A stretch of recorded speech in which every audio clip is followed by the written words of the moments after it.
Hello and welcome to Kamal classes. हम लोग बहुत सारे वीडियोस बनाए हैं जो पॉपुलर ग्रुप्स है उनके ऊपर, और जो नेक्स्ट ग्रुप हमारा है वो है जनरल लीनियर ग्रुप। इसको डिनोट करते हैं जीएल यानी जनरल लीनियर। जीएल किसके लिए स्टैंड करता है? जीएल का मतलब है जनरल लीनियर। एन डिनोट करता है ऑर्डर मैट्रिक्स का, और के डिनोट करता है फील्ड। इसका मतलब क्या हुआ? जितने भी n क्रॉस n मैट्रिक्स है वैसे मैट्रिक्स जो इन्वर्टिबल हो, यानी डिटर्मिनेंट जो है हमारा 0 के बराबर ना हो। मतलब GLNK में हम क्या लेंगे? n क्रॉस n मैट्रिक्स लेंगे। कैसा मैट्रिक्स लेंगे? जिसका डिटर्मिनेंट जो है नॉन ज़ीरो हो, यानी वो इन्वर्टिबल हो। और जो मैट्रिक्स होगी उसकी जो एंट्रीज आएंगी वो हमारे K फील्ड से आएगी। तो ये जो है ग्रुप फॉर्म करता है, इसको हम लोग जनरल लीनियर ग्रुप करते हैं। इसीलिए यहाँ देखिए इसको हमने डिफाइन किया है GLNF is equals to AIJ n cross n, यानी हम क्या ले रहे हैं? n क्रॉस n का n क्रॉस n का मैट्रिक्स का कलेक्शन ले रहे हैं, वेयर AIJ यानी इंट्रीज जो है हमारी मैट्रिक्स की वो कहाँ से आ रही है? फील्ड से। और determinant is not equals to 0, that means matrix हमारा क्या है? इन्वर्टिबल है। तो हम सिंपल भाषा में कहें तो हमें जनरल लीनियर ग्रुप में n क्रॉस n के इन्वर्टिबल मैट्रिक्स का कलेक्शन लेना है, और इंट्रीज हमारी वो फील्ड से आएगी किसी, तो हम फील्ड को यहाँ पे डिनोट करते हैं। देखिए ये हमारा फील्ड का एलिमेंट है। कई बार नोटेशन ऐसे भी लिखा जाता है, ये दोनों एक ही चीज़ है। यहाँ ये ऑर्डर बता रहा है मैट्रिक्स का, और ये बता रहा है फील्ड बता रहा है, यानी हमारी जो मैट्रिक्स की इंट्रीज है वो कहाँ से आएगी। ये याद रखना है कि इसमें डिटर्मिनेंट हमेशा नॉन ज़ीरो होना चाहिए। ओके, तो ये जो ग्रुप बनाएगा, ये मैं प्रूफ नहीं कर रही हूँ कि ये ग्रुप कैसे बनाएगा, ये आप प्लीज़ एक बार खुद से करके देख लीजिए यदि आपको दिक्कत है। बीएससी वगैरह में ये एक पॉपुलर क्वेश्चन भी है जो जनरली आता है। ओके, इसकी प्रॉपर्टीज़ अब हम लोग डिस्कस करेंगे, इसके ऑर्डर डिस्कस करेंगे, इसके सब ग्रुप, नॉर्मल सब ग्रुप वगैरह डिस्कस करेंगे। ओके, अभी ये क्योंकि मैट्रिक्स मल्टीप्लिकेशन कम्यूटेटिव नहीं होता है। जब भी हम दो मैट्रिक्स को मल्टीप्लाई करते हैं, A B is not equals to B A और एनी मैट्रिक्स, है ना। तो जो इन्वर्टिबल मैट्रिक्स होगा उसके लिए भी ये चीज़ होल्ड करेगी, यानी A B is not equals to B A. So ये जो ग्रुप होगा वो हमारा कैसा ग्रुप है? नॉन एबेलियन ग्रुप है। ओके,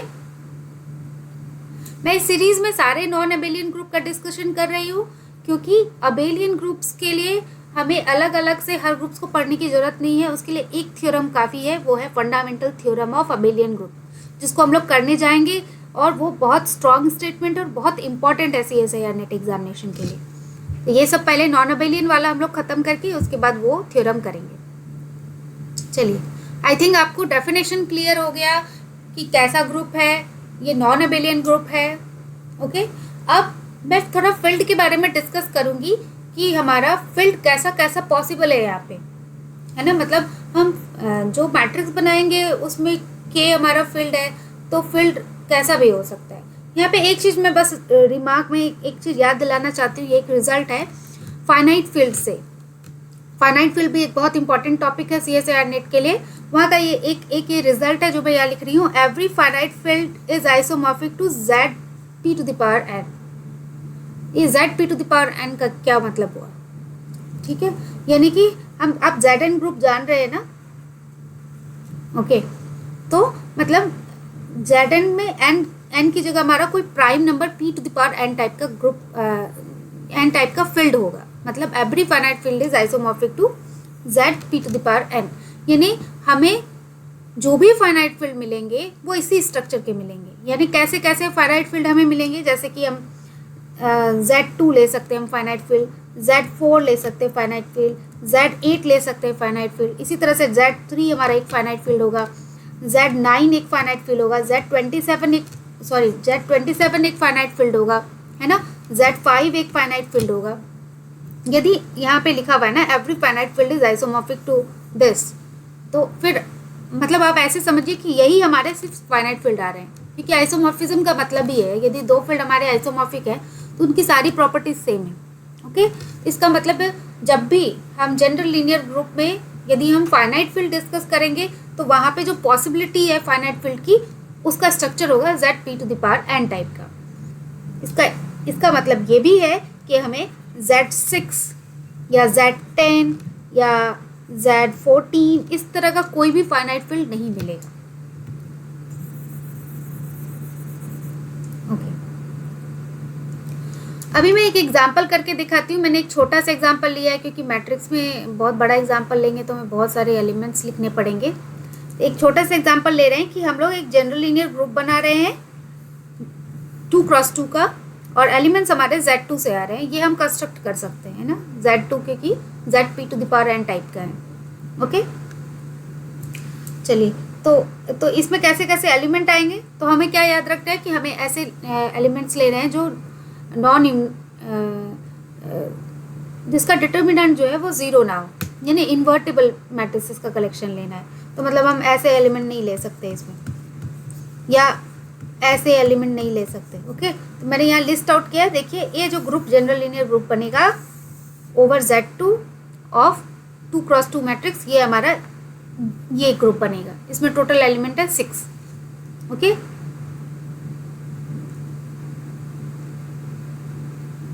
और आइडेंटिटी इसकी क्या होगी? आइडेंटिटी इसकी ये होने वाली, क्योंकि ये किसी के साथ भी हम मल्टीप्लाई करेंगे तो हमें सेम मैट्रिक्स मिलेगा। ओके, एक बहुत ही सिंपल सा क्वेश्चन यहाँ पे मैंने किया है, और ऐसा एक क्वेश्चन CSIR नेट में भी आया हुआ है। सेम क्वेश्चन तो नहीं है, पर सेम इसी टाइप का क्वेश्चन है, बस यहाँ पे मैट्रिक्स जो है वो डिफरेंट था उस एग्जाम्पल में, और हमारा फील्ड डिफरेंट था, क्योंकि जैसे इसमें Z5 है उसमें शायद Z11 था। तो क्वेश्चन सेम ही है, बस इसके जो ये एलिमेंट्स हैं वो डिफरेंट थे। तो चलिए करके देखते हैं। Find the inverse of this matrix belongs to this group. Okay, तो इसका मतलब हुआ कि ये जो मैट्रिक्स है उसका हमें इन्वर्स निकालना है, और हमें फील्ड जो है वो क्या दिया हुआ है? Z5। ये नहीं, बेसिकली हमें इन्वर्स निकालना है, और जो ऑपरेशन करेंगे वो मॉडुलो 5 हो जाएगा, है ना। तो सबसे पहले हम डिटर्मिनेंट निकाल लेते हैं। डिटर्मिनेंट निकालिए आप, तो 2 × 4 = क्या हो गया? 8, और 4 × 4 हो गया 16। तो ये हमारा हो गया -8। माइनस को आप थोड़ी देर के लिए नेगलेक्ट करिए, और 8 मॉडुलो 5 क्या हो जाएगा हमारा? 3 हो जाएगा। तो ये हो गया -3, है ना। माइनस ऐसे ही आ गया, और ये तो -3 को हम, ये हमारा Z5 है ना, तो इस -3 को हम क्या लिख पाएंगे? 2 लिख पाएंगे, है ना, क्योंकि 2 + 3 हमारा क्या हो जाता है Z5 में? 0 हो जाता है ना। तो हम कह सकते हैं कि -3 = 2। यहाँ से हमें मिलेगा ना -3 = 2। ओके, तो हमारा डिटर्मिनेंट मिल गया 2। अब आप इन्वर्स निकाल लीजिए। इन्वर्स आप निकालिए जो, तो हमें आप फॉर्मूला लगाइए इन्वर्स का। तो क्या हुआ? 1 डिटर्मिनेंट ऑफ A, और एडजॉइंट ऑफ A हम निकाल रहे हैं। ठीक है, अब यहाँ पे 4 को हम क्या लिख सकते हैं? ये हमने डिवाइड किया। ओके, सॉरी, ये 1/2 है, तो इसको सारे एलिमेंट से ऑपरेट कर दीजिए, तो हमें क्या मिल जाएगा? 2 -2 और यहाँ पे 1। ओके, अब हम सारा हमारा एलिमेंट जो है वो आ रहा है हमारा Z5 में। तो हमारा जो ये 2 है वो हम 2 लिख सकते हैं, और -2 को क्या लिख सकते हैं? फिर से अगेन इसी तरीके से, जहाँ ये वाला जो काम हमने किया था उसी तरीके से -2 को हम 3 लिख सकते हैं। फिर से यहाँ -2 किस में बदल जाएगा? 3 में बदल जाएगा, और 1 हमारा 1 रह जाएगा। ओके, तो चलिए अब एक और एग्जाम्पल हम लोग कर लेते हैं। ये क्वेश्चन आया हुआ है दिसंबर 2015 में CSIR में। क्वेश्चन क्या कह रहा है? Let S denote the set of all prime numbers P with the property that the this matrix has inverse in the field Z/PZ। Z/PZ कुछ नहीं है बल्कि ZP है। ओके, यानी यहाँ पे जो ऑपरेशन होगा वो मॉडुलो P होगा, मल्टीप्लिकेशन मॉडुलो P।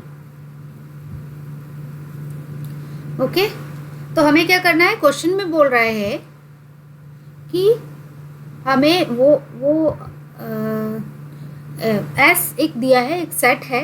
वो कैसा सेट है? वो सारे प्राइम नंबर P का सेट है, जिसके लिए यदि हम ZP एक फील्ड बनाएं तो उस फील्ड में ये इसका इन्वर्स निकल सके। इसका इन्वर्स कब निकलेगा? जब डिटर्मिनेंट क्या होगा? नॉन ज़ीरो होगा। तो बेसिकली हमसे ये क्वेश्चन पूछा जा रहा है कि इस मैट्रिक्स का डिटर्मिनेंट कब नॉन ज़ीरो होगा इन ZP।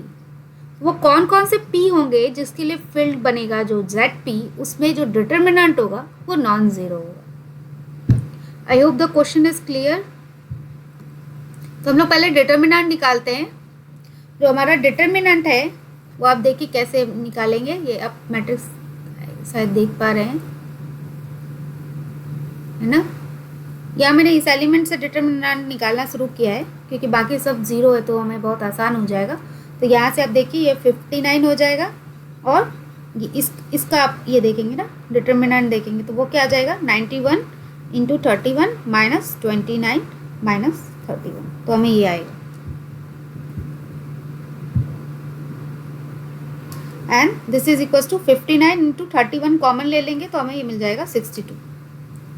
62 को हम लोग लिख सकते हैं 2 इंटू 31, तो हमें टोटल ये एलिमेंट आ गए। इसको इज इक्वल टू लिख दीजिए 59 इंटू 31 इंटू 31 का होल स्क्वायर इंटू 2। अब इस हमें पूछ रहा है कौन कौन से P के लिए ये नॉन ज़ीरो होगा। हम ये निकाल लेते हैं कि कौन कौन से P के लिए ये ज़ीरो होगा। ओके, तो ये ज़ीरो किसके किसके लिए होगा? देखिए यदि 2 से ये डिवाइड हो रहा है तो हम यदि Z2 में डिटर्मिनेंट निकालेंगे तो ये क्या हो जाएगा? हमारा डिटर्मिनेंट ज़ीरो हो जाएगा, है ना, क्योंकि इसमें एक एलिमेंट आ रहा है ना 2। इसी तरह से हम यहाँ लिख लेते हैं Z2 the determinant of A is equals to 0 because the determinant of A is multiple of 2. Similarly, in Z59 the determinant of A is equals to 0. 59 is a prime number, तो इसमें भी जब हम फील्ड बनाएंगे तो वहाँ पे भी हमें डिटर्मिनेंट ऑफ A क्या मिलेगा? 0, क्योंकि the determinant of A is multiple of 59. Similarly in Z31 the determinant of A is equals to 0. अब देख लेते हैं कि हमें ऑप्शन क्या क्या दिया हुआ है। ऑप्शन हमें दिया हुआ है S is equals to 31। हमें पूछ रहा है कि किसमें इन्वर्स मिलेगा और हमने क्या निकाला है? हमने निकाला है वो सारे P जिसके लिए यदि ZP बनाया जाए तो हमें डिटर्मिनेंट क्या मिलेगा? 0, यानी इन्वर्स नहीं मिलेगा। तो हमें इन्वर्स नहीं मिलेगा किसमें किसमें, किस किस प्राइम के लिए हमें इन्वर्स नहीं मिलेगा? हमें 2 के लिए 31 और 59 के लिए इन्वर्स नहीं मिलेगा। तो ऑब्वियसली हमारा फर्स्ट ऑप्शन क्या हो गया? रॉन्ग हो गया, क्योंकि यदि हम Z31 करें तो उसमें तो हमें डिटर्मिनेंट 0 मिल रहा है और इन्वर्स एग्जिस्ट नहीं करेगा। 31 और 59 इसमें भी इन्वर्स नहीं मिलेगा। 7, 13 और 59 इसमें देखिए हमें 7 और 13 से कोई प्रॉब्लम नहीं है ना, लेकिन हमें 59 से प्रॉब्लम है, तो ये भी रॉन्ग आंसर हो गया। So the fourth option is correct answer, S is infinite. Okay, चलिए अब हम लोग centre of general linear group of order n over ZP to the power n। वैसे बुक में ZP लिखा रहता है, मैंने इसीलिए ZP to the power n लिखा है क्योंकि कोई भी फाइनाइट ग्रुप का स्ट्रक्चर यही होगा, तो इसलिए मैंने उसको और सॉरी मुझे यहाँ n नहीं कुछ और यूज़ करना चाहिए, R यूज़ करना चाहिए। ऐसे ZP ही लिख देते हैं, ज़्यादा आसान होगा, ZP ही लिख देते हैं। Okay, where P is equal to Q to the power n for Q to the power R, sorry P जो है हमेशा कोई प्राइम नंबर का कोई पावर होगा, कोई भी पावर। ओके, तो हम सेंटर निकाल रहे हैं जनरल लीनियर ग्रुप का। ओके, तो सेंटर जो जनरल लीनियर ग्रुप का होता है वो स्केलर मैट्रिक्स होते हैं। इसको हम प्रूव करते हैं, कैसे प्रूव करेंगे कि स्केलर मैट्रिक्स जो है वो सेंटर है जनरल लीनियर ग्रुप का। ओके, इसको प्रूव करने के लिए हमें क्या करना होगा? सेंटर किसको कहते हैं कि एक सेंटर में वो सारे एलिमेंट एग्जिस्ट करते हैं जो ग्रुप के सारे मेंबर्स के साथ कम्यूट करें। ओके, तो चलिए हम स्केलर मैट्रिक्स को, स्केलर मैट्रिक्स क्या होती है? स्केलर मैट्रिक्स इस टाइप की होती है, अल्फ़ा अल्फ़ा अल्फ़ा अल्फ़ा ऐसे, और बाकी सारा एलिमेंट 0 होगा, यानी उसके डायगोनल में कोई एक ही एलिमेंट होता है, कोई स्केलर होता है, इसीलिए इसको स्केलर मैट्रिक्स बोलते हैं। और इसको हम लोग अल्फा टाइम्स आई कह सकते हैं। ओके, तो जब हम अल्फा आई को किसी भी एक आर्बिट्री एलिमेंट ले लिया हमने जनरल लीनियर ग्रुप का,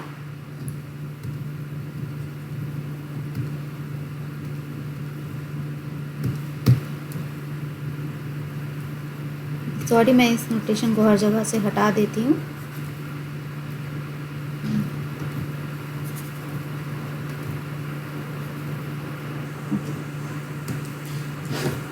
तो ये हमारा एलिमेंट है, ये हमारा स्केलर मैट्रिक्स है, और ये हमारा एक एलिमेंट है जनरल लीनियर ग्रुप का, दोनों आर्बिट्री एलिमेंट्स हैं। तो इसको हम लोग क्या लिख सकते हैं, अल्फा टाइम्स आई ए कह सकते हैं, क्योंकि एक स्केलर है तो इसको हम बाहर करके आई ए कह सकते हैं।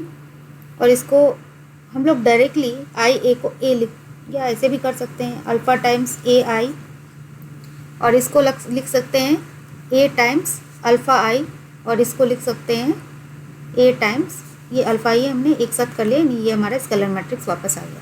यानी बेसिकली हमने प्रूव कर दिया कि अल्फ़ा आई ये स्केलर मैट्रिक्स था, times A is equals to A times alpha I. इसका मतलब जो ये अल्फ़ा आई था वो क्या है, हमारे सेंटर में एग्जिस्ट करेगा। ओके, तो हमने क्या प्रूव कर दिया कि जनरल लीनियर ग्रुप का जो सेंटर होगा उसमें कैसे एलिमेंट्स होंगे, उसमें स्केलर मैट्रिक्स होगा। एक बात ध्यान रखें कि अल्फ़ा जो है हमारा वो कभी ज़ीरो नहीं हो सकता, अल्फ़ा हमारा कभी ज़ीरो नहीं हो सकता, चाहे हम किसी भी फील्ड में बात कर रहे हो, हमारा अल्फ़ा कभी भी ज़ीरो नहीं होगा। तो यहाँ मैं लिख देती हूँ,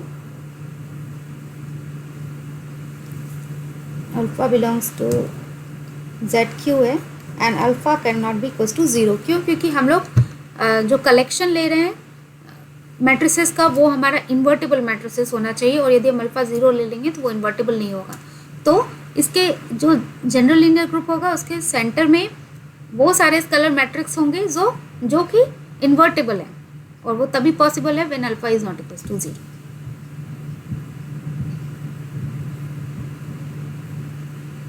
अब ये एक बहुत फेमस फार्मूला है order of general linear group, और ये आप एकदम याद करके रखिए, इस पे ही कई बार क्वेश्चन पूछे गए, एकदम स्ट्रेट क्वेश्चन इससे पूछा गया है।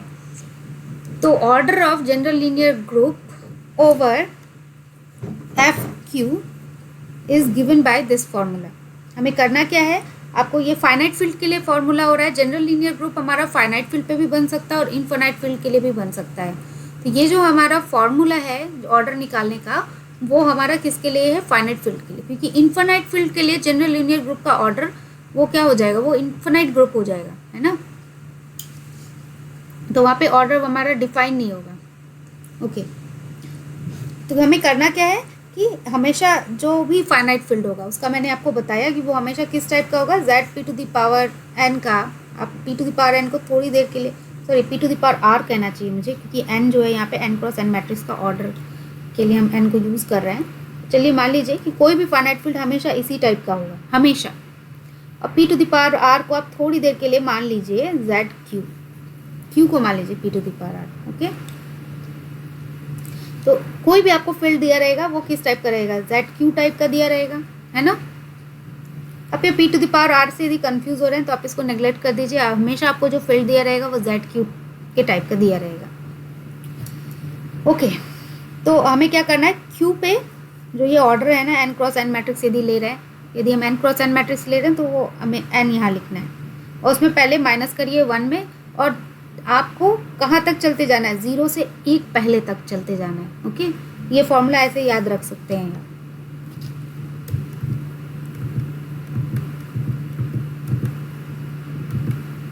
ओके, आई होप ये फॉर्मूला क्लियर है। एक एग्जाम्पल करके देखते हैं तो ज़्यादा समझ में आएगा।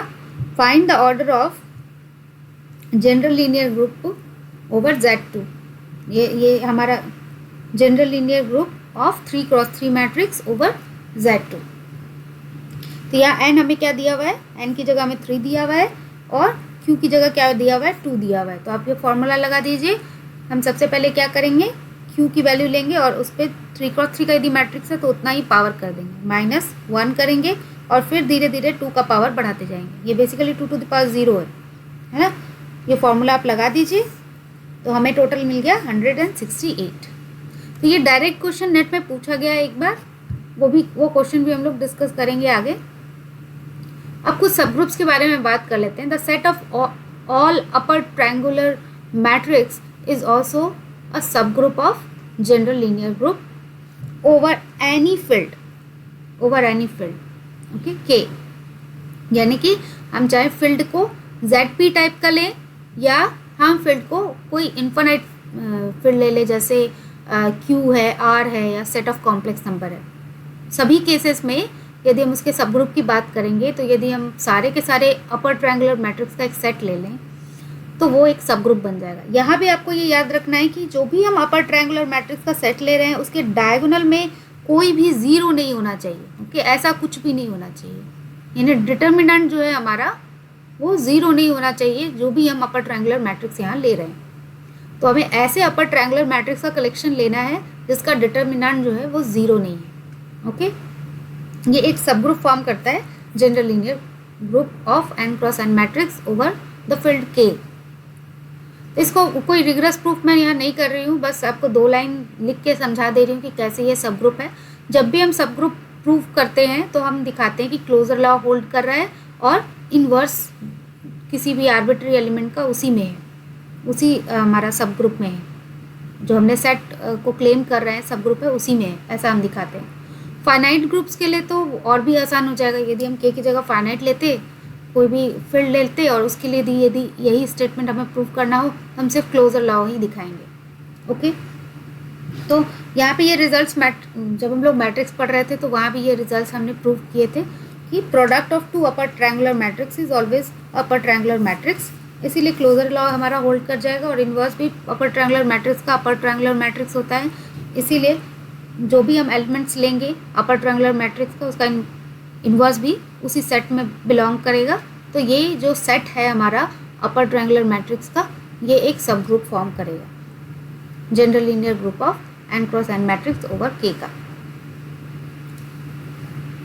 इसके अलावा यदि हम डायगोनल मैट्रिसेस भी ले लें कोई भी, फिर यहाँ डायगोनल मैट्रिक्स के साथ भी यही कंडीशन होगी। डायगोनल मैट्रिक्स में हम कैसा मैट्रिक्स लेंगे, ऐसा मैट्रिक्स लेंगे जिसका डिटर्मिनेंट फिर से ज़ीरो ना हो, यानी इन्वर्टिबल, यानी डायगोनल एंट्रीज में कोई भी एंट्री हमारी ज़ीरो नहीं होनी चाहिए, है ना। तो वो जो सारे डायगोनल मैट्रिक्स का एक सेट होगा वो एक सब ग्रुप बनाएगा general linear group of n cross n over the field K। यानी हमें ऐसे डायगोनल मैट्रिक्स लेना है ऑफ n क्रॉस n का ओवर द फील्ड K, ये हमारा सब ग्रुप हो जाएगा general linear group of n cross n matrix over the field K। ये दोनों के दोनों ये सारे इन्वर्टिबल डायगोनल मैट्रिसेस हैं और ये भी इन्वर्टिबल है। ओके, तो अभी तक हमने जनरल लीनियर ग्रुप के 3 सब ग्रुप के बारे में पढ़ लिया। एक सब ग्रुप हो गया अपर ट्रायंगुलर मैट्रिक्स का कलेक्शन, एक हो गया डायगोनल मैट्रिक्स का कलेक्शन और एक हो गया स्केलर मैट्रिक्स का कलेक्शन। ओके, स्केलर मैट्रिक्स का जो कलेक्शन है वो डायगोनल मैट्रिक्स का क्या हो जाएगा, इसका सब ग्रुप हो जाएगा, है ना, क्योंकि डायगोनल मैट्रिक्स के अंदर ही हमारा स्केलर मैट्रिक्स आ रहा है। अभी तक CSIR में इन सब ग्रुप से बहुत ज़्यादा क्वेश्चन नहीं पूछा गया जनरल लीनियर ग्रुप का, लेकिन हो सकता है कि अभी आने वाले टाइम पे ये पूछा जाए क्योंकि दिन ब दिन क्वेश्चंस हार्ड होते जा रहे हैं, तो हमें एक बार इसको देख लेना है।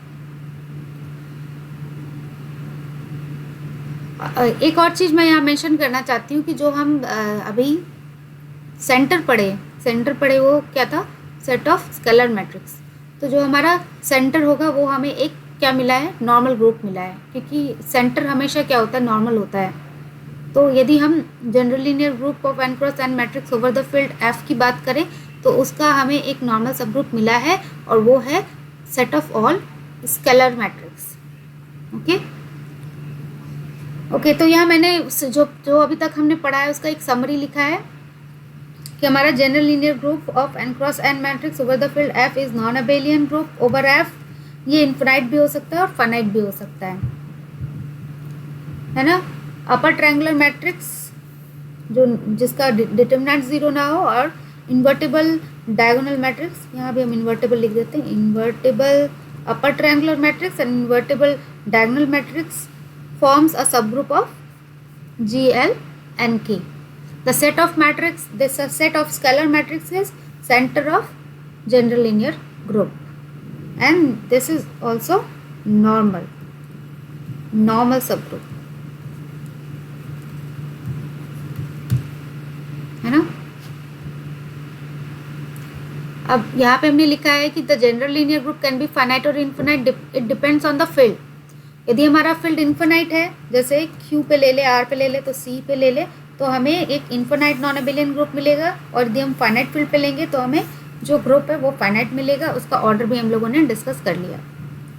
अब हम लोग स्पेशल लीनियर ग्रुप के बारे में पढ़ेंगे, ये भी बहुत इंपॉर्टेंट है। इसको हम लोग स्पेशल लीनियर यानी SLNF से डिनोट करते हैं। ये कैसा ग्रुप है? ये भी n cross n invertible matrices का कलेक्शन है over the field F, but यहाँ एक एडिशनल रिस्ट्रिक्शन है, और वो एडिशनल रिस्ट्रिक्शन ये है कि इस जो भी हम इन्वर्टिबल मैट्रिसेस ले रहे हैं इस स्पेशल लीनियर ग्रुप में, उसका डिटर्मिनेंट हमेशा 1 होना चाहिए। डिटर्मिनेंट हमेशा हमें क्या होना चाहिए? 1 होना चाहिए। तो सॉरी, मैंने इसको डिफाइन यहाँ लिखा तो नहीं है, वही लिख देते हैं कि this is S special linear group is defined as A is equals to Aij n cross n such that determinant of A is equals to 1. ठीक है, this is the group of all invertible matrices with unit determinant, यानी general linear group का ये क्या हो गया? एक सब ग्रुप हो गया। इसमें एक एडिशनल रिस्ट्रिक्शन है कि डिटर्मिनेंट हमारा क्या होना चाहिए? 1 होना चाहिए। ये सब ग्रुप यहाँ प्रूव किया है मैंने कि सब ग्रुप कैसे है ये जनरल लीनियर ग्रुप का। स्पेशल लीनियर ग्रुप को सब ग्रुप होने के लिए हमें 2 चीज़ दिखाना होगा, क्लोजर लॉ, और हमें दिखाना होगा कि इन्वर्स एग्जिस्ट कर रहा है। ओके, तो यदि हम कोई भी 2 मैट्रिक्स ले लें तो उसके लिए हम डिटर्मिनेंट का ये वाला प्रॉपर्टी जानते हैं कि determinant of A B is equals to determinant of A into determinant of B. तो यदि हम 2 एलिमेंट ले रहे हैं स्पेशल लीनियर ग्रुप में, उसके प्रोडक्ट का जो डिटर्मिनेंट होगा वो क्या हो जाएगा? Determinant of A into determinant of B, और इसका भी डिटर्मिनेंट हमें 1 मिलेगा, इसका भी डिटर्मिनेंट हमें 1 मिलेगा। दोनों को मल्टीप्लाई करेंगे तो डिटर्मिनेंट ऑफ ए बी भी हमें क्या मिल जाएगा? 1 मिल जाएगा। इसका मतलब यदि हमें ए बी ले रहे हैं स्पेशल लीनियर ग्रुप में तो ए इंटू बी भी हमें SLNF में मिल जाएगा। अब हम दिखा देते हैं कि यदि हमारा ए बिलोंग कर रहा है special linear group of order special linear group of n cross n matrix over the field F, तो उसका इन्वर्स भी SLNF में बिलोंग करेगा। तो यहाँ से हम जानते हैं A into A inverse is equals to identity. Determinant वाली प्रॉपर्टी वापस से लगा देते हैं तो हमें मिल जाएगा determinant of A into determinant of A inverse is equals to 1। Determinant of A चूँकि हम कहाँ ले रहे हैं, A हमारा कहाँ पे है? A हमने लिया है स्पेशल लीनियर ग्रुप में, तो उसका डिटर्मिनेंट हमें 1 मिलेगा। तो डिटर्मिनेंट है ना, ये स्पेशल लीनियर ग्रुप में है ना, तो स्पेशल लीनियर ग्रुप में रहेगा तो वो तभी हो सकता है जब उसका डिटर्मिनेंट 1 हो। तो यहाँ पे हमें 1 मिल जाएगा, 1 into determinant of A inverse is equals to 1। So if A belongs to SLNF then A inverse also belongs to SLNF. Therefore this is a subgroup of GLNF. Additionally ये सिर्फ सबग्रुप नहीं बल्कि एक नॉर्मल सबग्रुप भी है। ये भी एक इम्पॉर्टेंट प्रॉपर्टी है। हम आपको याद दिला दें कि हम नॉर्मल सबग्रुप कैसे प्रूव करते थे। यदि H हमारा कोई सबग्रुप है G का, तो H जो है वो नॉर्मल सबग्रुप होता था G का। यदि हम कोई एक आर्बिट्री एलिमेंट H से लें और एक आर्बिट्री एलिमेंट G से लें तो हमें G इनवर्स HG वो हमें कहाँ मिलना चाहिए? H में मिलना चाहिए। ओके, तो चलिए इसी प्रॉपर्टी को यहाँ लगाते हैं। तो हम क्या करते हैं, क्या एक कोई भी आर्बिट्री एलिमेंट हम GLNF में ले लेते हैं और एक B हम एक मैट्रिक्स ले लेते हैं SLNF में। ओके, यदि B SLNF में होगा तो इसका मतलब डिटर्मिनेंट ऑफ B हमने क्या बता दिया, इससे क्या मिल गया हमें? इक्वल्स टू 1 मिल गया। तो चलिए हम यहाँ पे देखते हैं डिटर्मिनेंट ऑफ A इनवर्स हमें बेसिकली दिखाना क्या है। यदि हम A GLNF में ले रहे हैं और B SLNF में ले रहे हैं तो हमें दिखाना है A इनवर्स BA हमारा कहाँ बिलोंग करना चाहिए? SLNF में। यही मेरा टारगेट है। अब इस टारगेट को अचीव करने के लिए हमें क्या दिखाना पड़ेगा? हमें दिखाना पड़ेगा कि इसका डिटर्मिनेंट 1 है। तो ये प्रॉपर्टी लगाते हैं, determinant of A inverse B A is equals to determinant of A inverse B into determinant of A. अभी जस्ट हमने डिटर्मिनेंट की प्रॉपर्टी लिखी थी, तो अब इसको भी ब्रेक कर दीजिए, determinant of A inverse into determinant of B into determinant of A. अब यहाँ से क्या मिल जाएगा, determinant of A inverse, determinant of A और डिटर्मिनेंट ऑफ बी। हम ऐसा कर सकते हैं, ओके। हम फील्ड का ये सारा एलिमेंट है तो हम ये काम कर सकते हैं इस तरीके से। और ये बराबर हो गया determinant of A inverse A के इंटू डिटर्मिनेंट ऑफ बी के। Determinant of A inverse A क्या हो जाएगा, आइडेंटिटी हो जाएगा, तो determinant of I into determinant of B में हमें मिल गया। और यहाँ से मिल जाएगा डिटर्मिनेंट ऑफ आई 1 और determinant of B is equal to 1। क्यों क्यों क्योंकि बी जो है वो हमारा कहाँ का एलिमेंट है, स्पेशल लीनियर ग्रुप का एलिमेंट है, तो उसका डिटर्मिनेंट 1 होगा। तो हमने दिखा दिया कि ए इनवर्स बी ए का जो डिटर्मिनेंट है वो 1 है, और इसका मतलब ये हुआ कि ए इनवर्स बी ए वो हमारा स्पेशल लीनियर ग्रुप में बिलोंग करता है।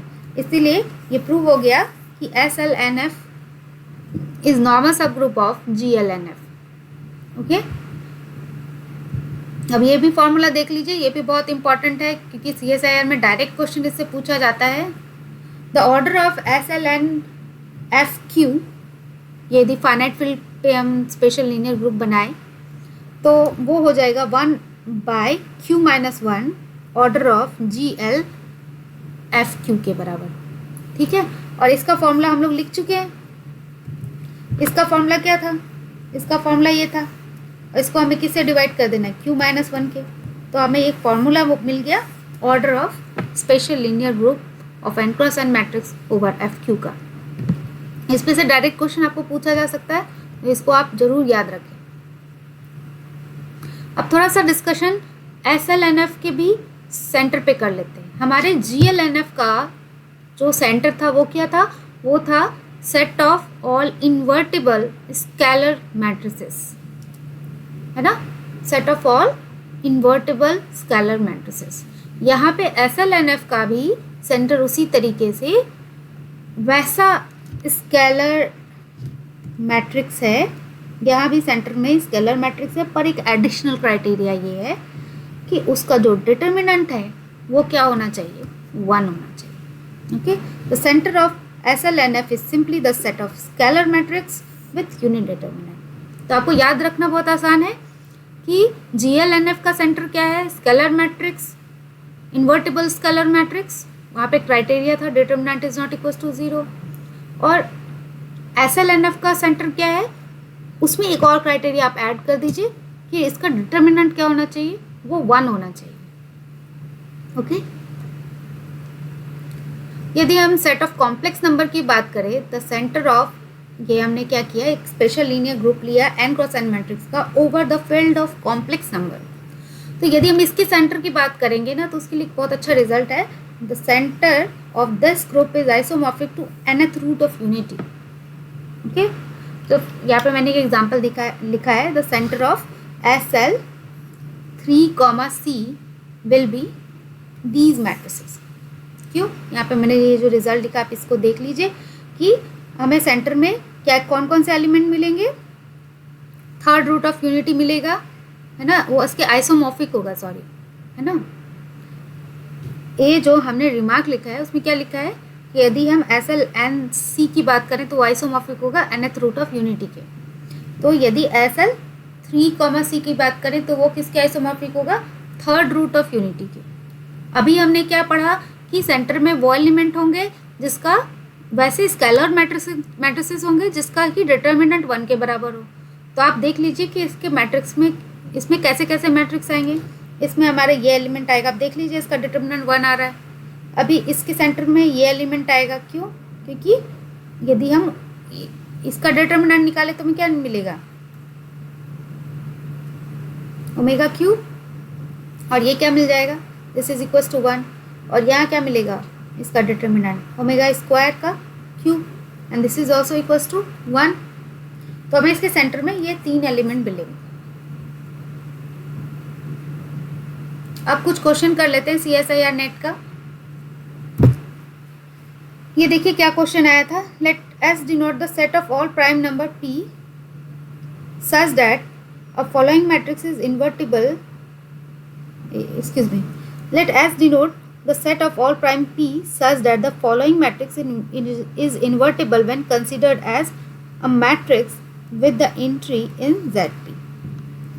ये ZP है. ओके, तो इस तरह का क्वेश्चन बहुत आसान है करना. आपको करना ये है, आपको ये दिखाना है. फिर से ऐसा क्वेश्चन हमने अभी जस्ट किया था, एक और क्वेश्चन किया था, वो भी CSIR में पूछा है, ये भी CSIR में पूछा है. तो आपको क्या करना है, एस सेट निकालना है जिसमें कि वैसे प्राइम एग्जिस्ट करेंगे जिसके लिए जो ये मैट्रिक्स है वो क्या हो, इन्वर्टिबल हो. इन अदर वर्ड्स आपको क्या करना है, आपको ऐसा प्राइम निकालना है P जिसके लिए इसका जो डिटर्मिनेंट हो वो नॉन ज़ीरो. तो हम ये वैसा प्राइम पहले निकाल लेते हैं जिसके लिए इसका डिटर्मिनेंट जो है वो ज़ीरो हो रहा है, और फिर उन सारे एलिमेंट्स को हम एक्सक्लूड कर देंगे तो हमें एस सेट मिल जाएगा. तो चलिए पहले डिटर्मिनेंट देख लेते हैं. I hope the question is clear to all of you. इसका जो डिटर्मिनेंट होगा वो निकाल लेते हैं. डिटर्मिनेंट क्या हो जाएगा हमारा, आप कैलकुलेट करिए. Determinant of A is equals to 1 into ये वाला देखेंगे तो हमें मिल गया 6. ओके, उसके बाद -2 इंटू -2 और ये हो गया 6 + 4 which is equals to 10. And इसको आप फैक्टराइज कर दीजिए प्राइम नंबर्स में, तो 5 × 2 आ गया. इसका मतलब ये जो वैल्यू है वो कब ज़ीरो होगी, वो तब ज़ीरो होगी जब हम मॉडलो 2 का ऑपरेशन करेंगे या मॉडलो 5 का ऑपरेशन करेंगे. और मॉडलो 2 और मॉडलो 5 कब आएगा, जब हम Z5 और Z2 को कंसिडर करें फील्ड की तरह. ओके, तो हमें इसका ऑप्शन क्या क्या होगा, मतलब ये जो मैट्रिक्स है वो इन्वर्टिबल तब होगी जब इन दोनों फील्ड को छोड़ दिया जाए. इसको छोड़ के जितने भी फाइनाइट फील्ड होंगे हमारे, वो सभी में ये मैट्रिक्स क्या हो जाएगा, हमारा इन्वर्टिबल हो जाएगा. तो देखिए आप करेक्ट चॉइस देख लीजिए. इसे बोल रहा है S contains all prime numbers. Wrong. S contains all prime numbers greater than 10. Greater than 10 के लिए जितने भी प्राइम होंगे उसके लिए ये दोनों तो आएंगे नहीं उसमें, ये फील्ड्स है ना. तो उसमें हमारा जो मैट्रिक्स है वो इन्वर्टिबल हो जाएगा. तो ये करेक्ट चॉइस हो गई हमारी. S contains all prime numbers other than 2 and 5, ये भी हमारा करेक्ट चॉइस हो गया. 2 और 5 को छोड़ करके जितने भी प्राइम है उन सभी के लिए हमें इन्वर्स मिलेगा. ओके, देखिए यहाँ पे ये नहीं बोल रहा है एस ओनली कंटेन्स, है ना, तो ये भी ऑप्शन हमारा करेक्ट होगा. लास्ट ऑप्शन है S contains all odd prime numbers. तो ऑल ऑड प्राइम नंबर्स, तो ये रॉन्ग हो जाएगा क्योंकि 5 भी हमारा ऑड प्राइम है.